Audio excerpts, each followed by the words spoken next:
Halo, jumpa lagi dengan Ibu Devi. Untuk topik bahasan kali ini, saya akan bicara terkait dengan anatomi dan fisiologi dari sistem saraf kita dan apa saja yang terjadi apabila terjadi gangguan pada fungsi sistem saraf kita. Sudah siap untuk belajar? Yuk, kita bahas satu persatu. Diharapkan teman-teman sekalian nanti mampu menjelaskan anatomi dan fisiologi dari sistem syaraf dan lokomotor itu sendiri serta gangguan fungsi sistem syaraf. Kalau bicara terkait dengan lokomotor, ini sebenarnya suatu perpindahan tempat ya kalau definisi dari lokomotor. Artinya bisa menimbulkan suatu gerak lokomotor atau gerakan berpindah tempat dari bagian tubuh yang mana diatur salah satunya oleh persyarafan kita. Kalau masih ingat terkait dengan topik yang lalu untuk muskuloskeletal ya, nah ini merupakan bagian juga yang mengatur lokomotor kita ya, artinya bukan cuma sekedar syaraf yang ada, tapi juga harus ada otot dan juga ada tulang yang mengatur pergerakan kita, di mana kita bisa melakukan berjalan, berlari, yang mana kita bisa melakukan pergerakan tadi melibatkan dari anggota tubuh kita. Baik, untuk sistem syaraf itu sendiri terbentuk oleh jaringan. Ya, ingat sistematika penyusunan dari mulai sel, kemudian menjadi jaringan, kemudian menjadi suatu sistem ya yang ada di dalam tubuh kita ya, di mana jaringan syaraf ini ya dibentuk oleh sel-sel penyusunnya. Nah, jaringan syaraf itu sendiri dibentuk oleh sel syaraf dan sel penunjang. Ya, sel syaraf itu disebut dengan neuron. Nah, ini yang kadang suka terbolak-balik antara sel syaraf dengan sel ginjal. Ya, sel ginjal itu adalah nefron, sedangkan sel syaraf adalah neuron. Jadi jangan salah ya. Nah, untuk fungsi dari sel syaraf itu sendiri atau neuron itu adalah menghantarkan dan memproses informasi, menjalankan fungsi sistem syaraf seperti mengingat, berpikir, dan mengontrol semua aktivitas tubuh kita. Makanya dikatakan ya sifatnya adalah lokomotor. Ya, dia bisa mengontrol semua gerakan aktivitas tubuh kita. Dan yang kedua adalah sel penunjang.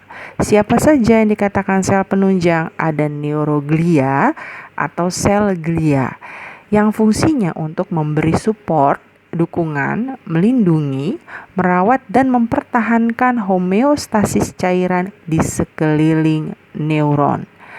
Ya, kalau kita masih ingat yang lalu terkait dengan cairan, ya cairan di dalam tubuh kita itu ada di bagian intrasel, termasuk yang ada di intrasel dari syaraf ini ya. Jadi ada sel di sini yang mempertahankan homeostasis cairan di sekeliling neuron, yaitu neuroglia atau sel glia ini. Nah, untuk pembagian dari sistem syaraf itu terbagi ada beberapa aspek. Dari segi anatomi itu dibagi menjadi dua, sistem syaraf pusat dan sistem syaraf tepi. Kalau secara fungsi itu dibagi menjadi dua, divisi aferen dan divisi eferen. Nah, apa saja itu? Kita simak dan kita kupas satu persatu. Untuk sistem syaraf pusat atau SSP terdiri dari otak dan medula spinalis, merupakan organ kompleks yang terdiri dari jaringan syaraf, pembuluh darah, jaringan ikat pelindung dan pendukung yang memiliki fungsi mengintegrasikan, memproses dan mengkoordinasikan data sensorik dengan perintah motorik. Jadi kalau bicara tentang persyarafan, ada dua hal yang akan dilihat, sensorik dan motorik. Sensorik itu berarti persepsi ya teman-teman ya, persepsi yang diterima. Sedangkan motorik itu suatu bentuknya adalah gerakan. ya. Nanti akan kita pelajari di next sesi yang akan dibahas oleh Bu Lisbeth. Nah, ini adalah gambaran yang tadi disebutkan, ada otak ya, kemudian ada medula spinalis ya, yang mana nanti mengatur ya dari sistem syaraf pusat tadi ya. Di sini ada otak yang nanti akan dibahas juga oleh Bu Lisbeth untuk sesi berikutnya, bicara komponen-komponen yang ada pada otak kita, yang ada pada medula spinalis kita, yang ada pada nervus kranial kita dan nervus spinal kita. Itu nanti akan dibahas oleh Bu Lisbeth pada sesi berikutnya. Jadi hanya sekedar informasi sedikit ya pada kali ini. Nah, untuk yang kedua, sistem syaraf tepi meliputi semua jaringan syaraf di luar dari pusat, yang fungsinya adalah menerima rangsangan, menghantarkan informasi sensorik, dan membawa perintah motorik ke jaringan dan sistem perifer. Berkas akson atau serat syaraf ini membawa informasi sensorik dan perintah motorik. Setiap berkas syaraf berhubungan dengan pembuluh darah dan jaringan ikat, ya, yang mana pada syaraf tepi ini ada persyarafan pada di bagian tepi-tepi ya. Nah, nervus yang keluar dari otak ya ini merupakan persyarafan kranial ya, sedangkan nervus yang keluar dari medula spinalis itu yang disebut dengan syaraf spinal. Nah, kalau bicara terkait dengan fungsi, itu ada yang dikatakan divisi aferen dan eferen tadi. Aferen itu merupakan syaraf tepi yang menghantarkan informasi sensorik dari reseptor baik somatik dan visceral di jaringan atau organ perifer ke pusat, yang mana diatur oleh neuron sensorik. Reseptor merupakan struktur sensorik yang mendeteksi adanya perubahan lingkungan internal atau yang menerima rangsang tertentu. Reseptor dapat berupa neuron, biasanya berupa dendrit atau sel khusus dari jaringan lain, misalnya sel Merkel di epidermis. Masih ingat teman-teman terkait dengan anatomi integumen yang pernah kita sudah bahas? Di sana ada nervus yang mengatur sensorik ya di bagian integumen kita. Nah, itu merupakan bagian dari syaraf tepi yang kita miliki di bagian integumen kita. Nah, ini ya berupa penampangannya ya, gambaran dari yang kemarin saya sudah singgung terkait dengan integumen. Kita bisa merasakan sensori berupa sentuhan, rasa panas, dingin, nyeri, tekanan, itu karena ada syaraf-syaraf tepi yang ada di sini yang berupa tadi divisi dari aferen ya. Nah, sedangkan untuk divisi eferen itu membawa perintah motorik ke otot dan kelenjar neuron motorik. Ya, perintahnya berupa motorik. Kalau yang tadi aferen itu perintahnya berupa sensorik. Nah, perintah motorik dibagi menjadi divisi eferen ini dibagi menjadi sistem syaraf motorik somatik dan motorik otonom ya, atau sistem syaraf motorik visceral. Yang mana motorik somatik ini mengontrol kontraksi otot rangka ya secara volunter atau disadari, dan involunter berupa respon yang sederhana dan otomatis atau yang biasa kita sebut gerakan refleks. Ya, teman-teman, gerakan refleks itu adalah gerakan yang tidak disadari terjadi. Ya, artinya itu diatur oleh sistem syaraf motorik somatik. Jadi apa bedanya motorik dan sensorik? Tadi saya ulangi lagi, penekanannya adalah sensorik lebih ke arah perasa, peraba gitu ya, sensasi gitu ya. Kalau motorik itu lebih ke arah gerakan. Ya, gerakan kita bisa menggerakkan tangan kita, kaki kita, itu karena ada motorik di sini yang bekerja. Ya, kemudian tadi dikatakan ya, gerakan refleks ini juga diatur oleh sistem syaraf motorik somatik ya. Kemudian untuk motorik otonom mengontrol kontraksi otomatis otot polos, otot jantung, dan sekresi kelenjar tanpa disadari. Terdiri dari Baik, ya terkait dengan tadi saya ulangi lagi untuk otonom, ya motorik otonom itu mengontrol kontraksi otot polos, otot jantung dan sekresi kelenjar tanpa disadari atau involunter. Ya masih ingat ya istilah volunter dan involunter. Berarti ini bekerja di bagian saluran-saluran pencernaan kita, pernafasan kita, otot jantung, ya reproduksi kita, urogenital kita itu diatur pada bagian sistem saraf motorik otonom. Artinya ada pergerakan di situ karena terlibat adanya juga sistem saraf motorik otonom, ya. Ini terdiri dari saraf simpatis dan parasimpatis yang berefek antagonis, ya. Artinya antagonis itu berlawanan antara simpatis dan parasimpatis. Nah, ini adalah gambaran penampakan dari sistem syaraf tepi kita, yang mana tadi ada sensoriknya dan ada motoriknya yang bekerjanya tadi berbeda, pengaturannya berbeda. Baik, kita akan bahas terkait dengan apa sih neuron itu. Ya, neuron itu adalah unit fungsional dasar dari sistem syaraf, ya. Terdiri dari 3 bagian neuron. Apa saja? Badan sel, ya, atau soma atau perikarion, dendrit dan akson. Jadi ada badan sel, ada dendrit dan ada akson. Apa itu badan sel atau soma? Ya, adalah sitoplasma yang mengelilingi inti sel dari sel syaraf di dalamnya, di mana terdapat sitoskeleton atau neurofilamen, neurotubulus, neurofibril, dan organel-organel sel seperti mitokondria, ribosom, dan retikulo endoplasma dan lain-lain, yang mana kita tahu organel-organel sel ini ada fungsinya di dalam tubuh kita, mitokondria sebagai proses respirasi, ya, dan lain-lain. Kemudian dendrit. Dendrit itu adalah bagian dari penerima input neuron, berukuran pendek dan bercabang-cabang. Di sistem saraf pusat mencapai 90% luas permukaan total neuron, ya. Kemudian ini adalah gambarannya. Dan yang ketiga adalah akson. Nah, ini ya, tadi dikatakan ada badan sel yang ada di tengah ini.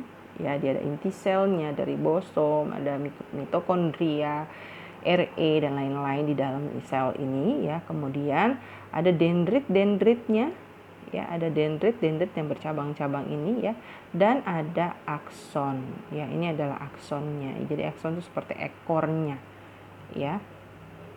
Akson itu bagian yang menyampaikan impulsnya. Kalau si dendrit adalah penerima input, ya, input yang diterima itu diterima di dendrit.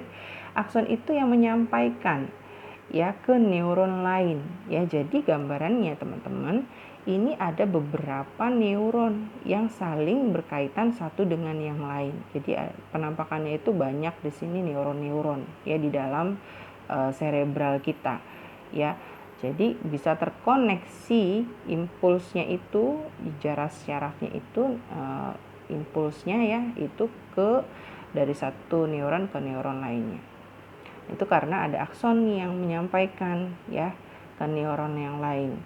Sitoplasma akson berisi neurofibril, neurotubulus, vesikel, lisosom, mitokondria, dan beberapa enzim. Aksoplasma diselimuti oleh aksolema, bagian dari membran sel, di mana sistem syaraf pusat. Aksolema biasanya terpapar cairan interstisial dan ditutupi oleh prosesus neuroglia. Segmen awal akson yang menebal dekat dengan badan sel itu disebut akson hilok. Ya, ini adalah gambaran penampakan dari otot kita, ya, yang mana ada pembuluh darahnya di situ dan ada persyarafannya di sini, ya, di mana tadi ada neuron-neuronnya dari masing-masing ini. Sepanjang akson terdapat percabangan yang disebut dengan akson kolateral. Di ujung akson terdapat cabang yang disebut telodendrion, berakhir pada ujung sinaps berbentuk gelembung atau tonjolan yang banyak mengandung vesikel berisi neurotransmitter. Tempat bertemunya satu neuron dengan neuron lain disebut sinaps. Sinaps terdiri dari sel presinap yang mengirim pesan dan sel pascasinap yang menerima pesan. Pengantar pesan di sinap biasanya berupa neurotransmitter. Jadi impuls atau pesan itu bisa diterima yaitu karena ada neurotransmitternya. Ya, di mana sinap ini itu adalah tempat bertemunya neuron satu dengan neuron yang kedua. Jadi kan tadi kan tuh ya, ceritanya kan impulsnya dari neuron satu ke neuron yang berikutnya tuh dihubungkan. Nah, tempat bertemunya itu namanya sinap. Nah, sinap itu ada presinap dan pascasinap. Artinya presinap tuh sebelum sedang dikirim, ya pascasinap tuh ketika sudah diterima. Nah, ini bisa terjadi perpindahan impuls ini karena adanya neurotransmitter yang dikeluarkan. Nah, ini dikatakan sel sinaps itu pada neuron, ya pascasinap itu di bagian dendrit atau soma di neuron yang lain, ya. Nah, sinap antara neuron dan otot itu disebut neuromuscular junction yang sudah pernah kita singgung waktu pembahasan anatomi dari muskuloskeletal, ya.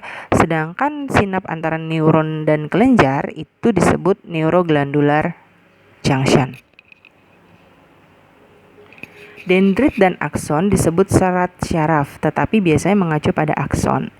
Syaraf adalah sekelompok serat syaraf, biasanya berisi serat sensorik dan motorik yang dikelilingi oleh jaringan penunjang. Kelompok serat syaraf yang tidak dikelilingi jaringan penunjang disebut traktus.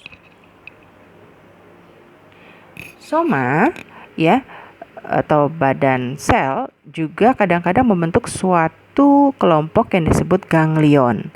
Ya, di sistem syaraf pusat namanya nukleus, di sistem syaraf perifer namanya ganglion. Nah, ganglion ini teman-teman yang diserang itu pada kondisi penyakit herpes zoster, kalau masih ingat bicara tentang nanti ya, belum pernah dibahas ya karena teman-teman masih tingkat dasar. Nanti ada yang namanya itu penyakit herpes zoster yang diakibatkan oleh virus varicella zoster yang menyerangnya nanti ke serabut ganglion ini di bagian perifer di integumen kita. Ya, jadi keluhannya pasti sangat nyeri ya karena menyerangnya di bagian persyarafan perifer kita. Nah, kemudian secara histologis itu kalau dilihat secara mikroskopik ya, ini dilihat dari segi warnanya itu pemberian dari nama ini. Ya, jaringan syaraf yang didominasi soma, substansi grisea itu abu-abu ya. Namanya gray matter, ya. Jaringan syaraf yang didominasi akson, ya, substansi putih atau alba dikatakan white matter. Nah, ini bagian-bagian yang ada ya di bagian otak kita, ya. Kemudian di sini ada juga ya, ada yang dikatakan nukleus dan juga yang dikatakan ganglia. Ya, silakan nanti dilihat. Nah, ini juga tadi ya ada dikatakan sistem syaraf pusat kita dari otak dan juga medula, ya, medula spinalis kita dan medula oblongata kita itu adalah pengatur dari sistem syaraf pusat kita, ya. Dan juga ada sistem syaraf tepi kita yang kita miliki, ya, berupa sensorik dan motorik tadi. Nah, jenis neuron berdasarkan dari strukturnya. Nah, ini dikatakan ada anaksonik. An itu berarti tidak ada. Anakson berarti tidak ada akson, ya.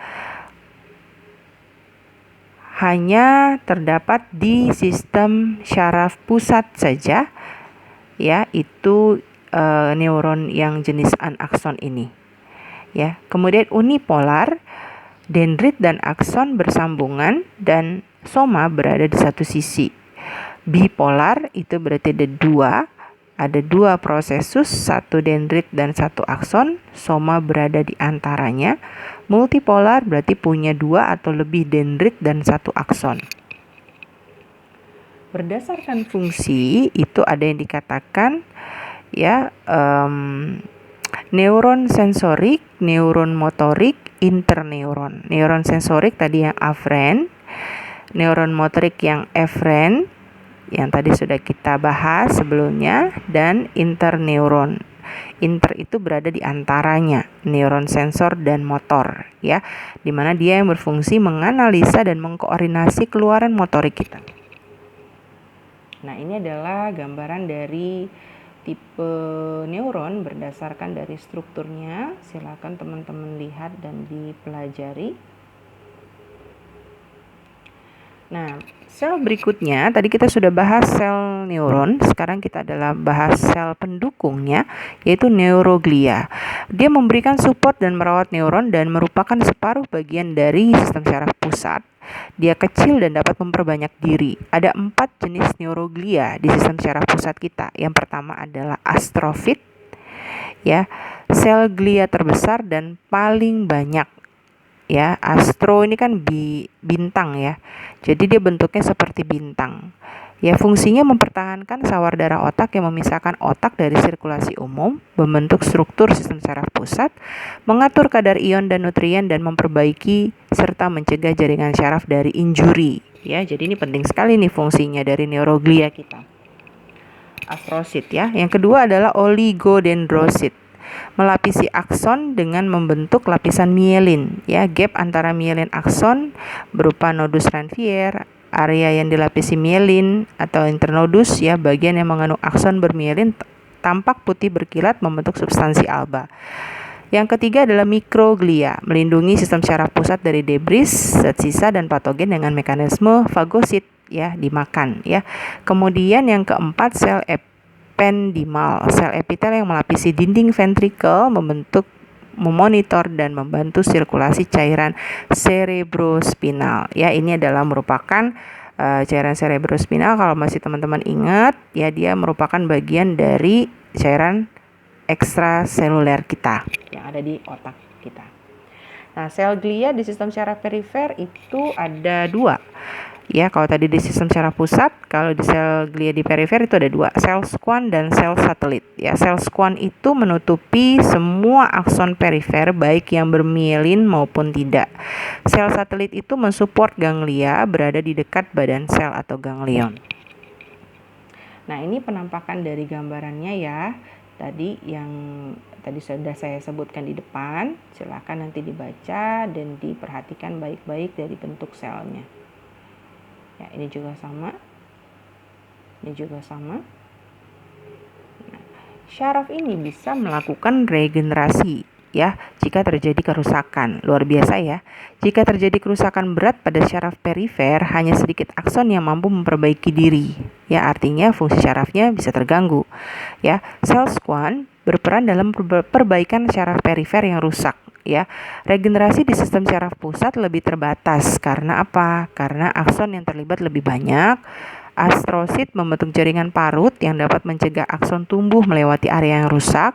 Astrosit melepaskan zat kimia yang menghambat pertumbuhan akson kembali, sehingga memang dikatakan kalau ada kerusakan pada sistem syaraf pusat, jadi kalau misalkan ada kerusakan pada otak kita atau di medula kita, itu resikonya lebih sulit, ya, untuk terjadi regenerasi syaraf ini. Artinya tidak bisa dipulihkan lagi atau sifatnya irreversible. Nah, gangguan-gangguan fungsi syaraf yang bisa terjadi itu diantaranya, teman-teman, ini saya ambil beberapa penyakit ya, case yang sering memang terjadi di masyarakat, khususnya di negara kita, itu adalah kasus stroke, ya, kasus low back pain, dan juga kasus tumor otak.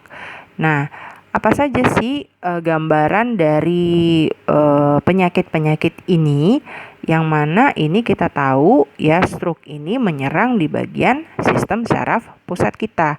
yang mengenai di area cerebral kita. Tergantung nanti dia mengenai ke area lobus yang mana di bagian cerebral kita. Nah, stroke itu terbagi menjadi dua.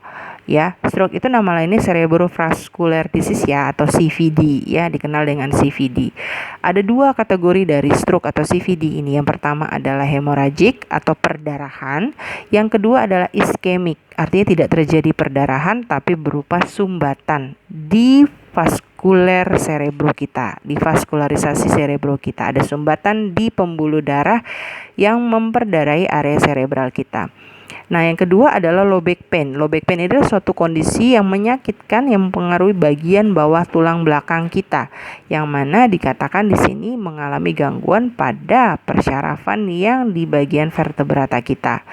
Yang berikutnya adalah tumor otak. Tumor otak ini merupakan suatu sekumpulan atau pertumbuhan sel abnormal yang bersifat karsinogenik atau kanker, ya, atau bisa juga sifatnya adalah non karsinogenik yang ada di otak kita. Dan penampakan kalau dilakukan yang namanya CT scan kepala ya, dengan lapisan-lapisan dari CT scan itu ya akan terlihat seperti ini. Jadi ada suatu massa yang berada di bagian cerebral kita.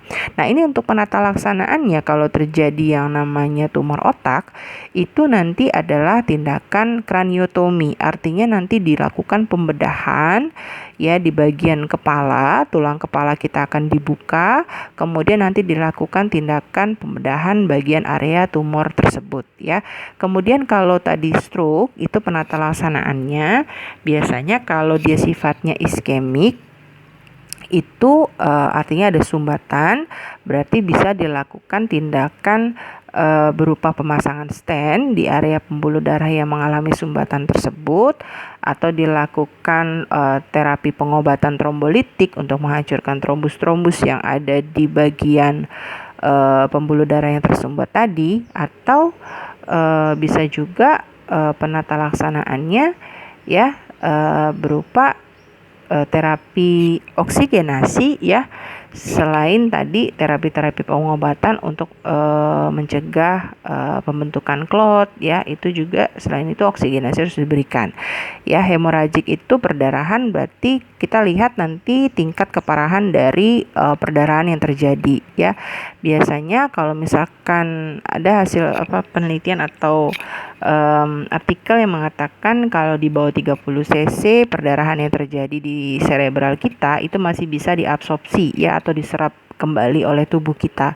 Tapi kalau seandainya lebih dari itu, maka tidak bisa dilakukan penyerapan ya, harus mau tidak mau dilakukan juga tindakan kraniotomi ya. Sedangkan untuk low back pain ini tindakannya biasanya berupa tindakan pembedahan juga ya, selain terapi analgetik atau pemberian anti nyeri, obat nyeri ya, ketika pasien ini pasti mengeluhkan nyeri hebat di bagian pinggang belakangnya ya. Nah, untuk videonya sudah saya coba upload, silakan teman-teman simak, tidak saya putar di sesi saat ini. Silakan dilihat saja, dipelajari baik-baik bagaimana mekanisme terjadinya yang namanya stroke, low back pain, dan tumor otak. Nah, sedikit quotes untuk hari ini, memiliki otak cerdas tidaklah cukup. Yang penting adalah bagaimana menggunakannya dengan baik. Jadi saya harap teman-teman ya bisa selalu membuat otak kita selalu kuat ya. Dengan cara apa? Dengan belajar terus-menerus sehingga mengaktifkan ya. Dengan mendengarkan apa yang saya sampaikan ini juga sudah termasuk Anda mendengarkan persepsi. Syaraf sensorik Anda sudah terpicu untuk mendengarkan dan dikirimkan ya, tanpa Anda sadari ya, sudah terproses ya di otak kita, diatur sehingga teman-teman mampu selalu mengamati, mengawasi ya apa yang saya sampaikan ya sampai dengan saat ini. Baik, saya rasa cukup untuk pertemuan hari ini. Jika ada yang ingin ditanyakan, kita akan buka sesi diskusi. Terima kasih, semoga bermanfaat. Sampai ketemu lagi di sesi saya berikutnya.